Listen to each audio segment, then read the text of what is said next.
ಅತಿ ಹೆಚ್ಚು ಮತದಿಂದ ವಿನ್ ಆಗಿದ್ದೀರಿ. ಏನ್ ಹೇಳಕ್ ಇಷ್ಟಪಡ್ತೀರಿ ಮತದಾರರಿಗೆ? ಮೊದಲನೇದಾಗಿ ಕರ್ನಾಟಕ ರಾಜ್ಯದ ಎಲ್ಲ ನನ್ನ ಗೌರವಾನ್ವಿತ ವಕೀಲ ಬಂಧುಗಳಿಗೆ ತುಂಬ ಹೃದಯ ಧನ್ಯವಾದಗಳು. ಮೊದಲನೇ ಬಾರಿಗೆ ನಾನು ಕರ್ನಾಟಕ ರಾಜ್ಯ ವಕೀಲರ ಪರಿಷತ್ತಿಗೆ ಸ್ಪರ್ಧೆ ಮಾಡಿ ವಿಜಯಶಾಲಿ ಆಗಲಿಕ್ಕೆ ನಿಮ್ಮೆಲ್ಲರ ಆಶೀರ್ವಾದ ಕಾರಣ. ನಾನು ಇಡೀ ರಾಜ್ಯ ಸುತ್ತಲಿಲ್ಲ, ಬಟ್ ಆದರೂ ಇಡೀ ರಾಜ್ಯಕ್ಕೆ ಪರಿಚಯ ಇದ್ದೆ. ಮೂಲೆ ಮೂಲೆಯಿಂದ 1, 2, 10 ಈ ರೀತಿ ಮತಗಳು ನನಗೆ ಬಂದು ಸೇರಿ ಹನಿ ಹನಿ ಗೂಡಿದರೆ ಹಳ್ಳ ಎಂಬಂತೆ ಕೌಂಟಿಂಗ್ ಸ್ಟಾರ್ಟ್ ಆದ 2.5 ತಿಂಗಳ ನಂತರ ಇವತ್ತು ನನಗೆ ಏನು ಕೋಟಾ ಇತ್ತು 2244 ಅದು ರೀಚ್ ಆಗಿ ಅದಕ್ಕಿಂತ ಹೆಚ್ಚಿನ ಮತಗಳು ಕೂಡ ಬಂದಿದೆ. ಅದಕ್ಕೆಲ್ಲ ಕಾರಣ ನಮ್ಮ ರಾಜ್ಯದ ಗೌರವಾನ್ವಿತ ವಕೀಲ ಬಂಧುಗಳು. ಅವರಿಗೆ ಮತ್ತೊಮ್ಮೆ ತುಂಬ ಹೃದಯದ ಧನ್ಯವಾದಗಳು. ವಿಶೇಷವಾಗಿ ನಮ್ಮ ಬೆಂಗಳೂರು, ಮಂಡ್ಯ, ಮೈಸೂರು ಮತ್ತು ಹಾಸನ, ತುಮಕೂರು ಮತ್ತು ಅಕ್ಕಪಕ್ಕ ಜಿಲ್ಲೆಗಳು, ನಾನು ಓಡಾಡಿದ್ದು 5-6 ಜಿಲ್ಲೆಗಳು ಮಾತ್ರ. ಆದರೂ ಫೋನ್ ಮುಖಾಂತರ ತುಂಬ ಸ್ನೇಹಿತರುಗಳನ್ನ ಸಂಪರ್ಕ ಮಾಡಿದ್ದೆ.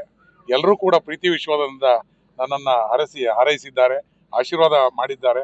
ಅವರ ವಿಶ್ವಾಸಕ್ಕೆ, ಪ್ರೀತಿ ವಿಶ್ವಾಸಕ್ಕೆ ಧಕ್ಕೆ ಬಾರದ ಹಾಗೆ ನಾನು ವಕೀಲ ಮಿತ್ರರಿಗೆ ಪ್ರತಿ ಕ್ಷಣ ಪ್ರತಿ ನಿಮಿಷ ಅವ್ರ ಜೊತೆಗಿರ್ತೀನಿ. ಅವರ ಸೇವೆ ಮಾಡಲಿಕ್ಕೆ ನಾನು ಸದಾ ಸಿದ್ಧನಿದ್ದೇನೆ.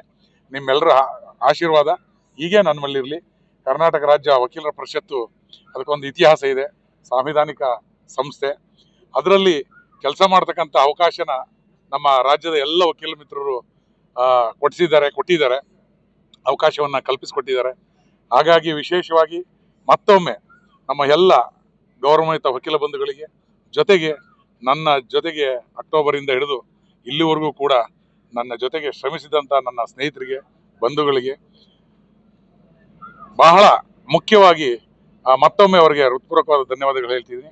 ಈ ನನ್ನ ಗೆಲುವು ನನ್ನ ಸ್ನೇಹಿತರಿಗೆ, ನಮ್ಮ ವಕೀಲ ಮಿತ್ರರಿಗೆ ಸಲ್ಲಬೇಕು.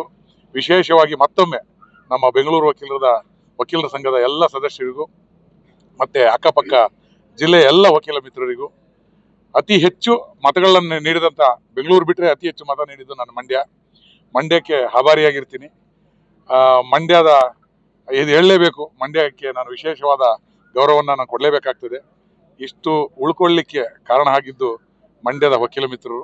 ವಿಶೇಷವಾಗಿ ಅವರಿಗೆ ಅಭಿನಂದನೆ ಸಲ್ಲಿಸಬೇಕು. ನನ್ನನ್ನು ಕೈ ಹಿಡಿದಿದ್ದಾರೆ. ಜೊತೆಗೆ ನನ್ನ ಬೆಂಗಳೂರಿನ ನನ್ನ ಒಡನಾಡಿಗಳು, ವಕೀಲ ಮಿತ್ರರು ಎಲ್ಲರೂ ಕೂಡ 1, 2 ಅಂತ ಹೇಳಕ್ಕಾಗಲ್ಲ. ವಿಶೇಷವಾಗಿ ಈ 2 ಜಿಲ್ಲೆ ನಾನು ನೆನೆಸ್ಕೊಳ್ಳೇಬೇಕಾಗುತ್ತೆ. ಇನ್ನೂ ಹೆಚ್ಚಿಗೆ ಹೇಳಬೇಕು, ಆದರೂ ಇವತ್ತಿಗೆ ಇಷ್ಟು ಸಾಕು ಅಂತೀನಿ.